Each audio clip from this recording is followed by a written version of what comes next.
hapa kwa ajili ya kutoa vitambulisho vya bima ya afya kwa wananchi ambao wana uhitaji kupitia mpango wa TASAF. Hii ni sehemu ya utekelezaji wa ahadi za Rais wa Jamhuri ya Muungano wa Tanzania Dr. Samia Suluhu Hassan kwa wananchi wake kutibiwa bure. Zoezi hili litaendelea kuwepo hapa Kwimba kwa muda wa siku 5 na tutapitia kata zote 30.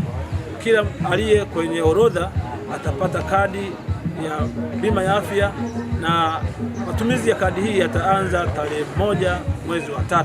Kwamba katika kipindi cha siku 100 atakapokuwa amechaguliwa kwenye kiti cha urais kwa awamu ya pili, kuna mambo aliahidi kwamba atayatekeleza. Moja ya mambo hayo ni pamoja na swala la huduma ya afya kwa wote, kwa maana kwamba wananchi tunapaswa tupate fursa za matibabu pale tunapokuwa tunahitaji matibabu, miili yetu inapokuwa tunajisikia vibaya.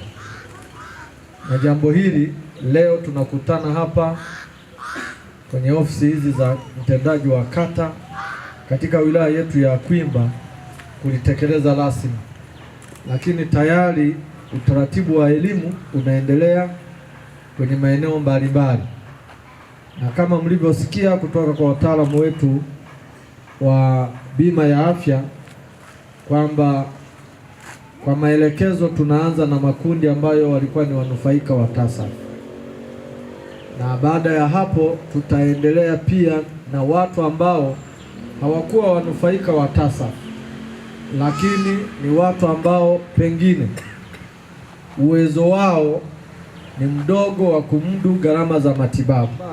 Rais wetu amefanya sehemu ya jambo ambalo ni muhimu, kwamba afya yako ikitetereka ukapate matibabu kama ambavyo watu wengine wenye uwezo wanaweza wakapata matibabu.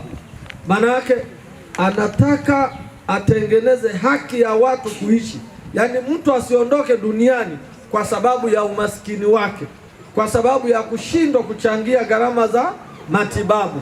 Na ndio maana ametoa vitambulisho hivi. Muhimu ni kuvitumia wewe mwenyewe. Unajua mnao watoto, vivyo hivyo kwa watoto wale ambao watabahatika kupata vitambulisho.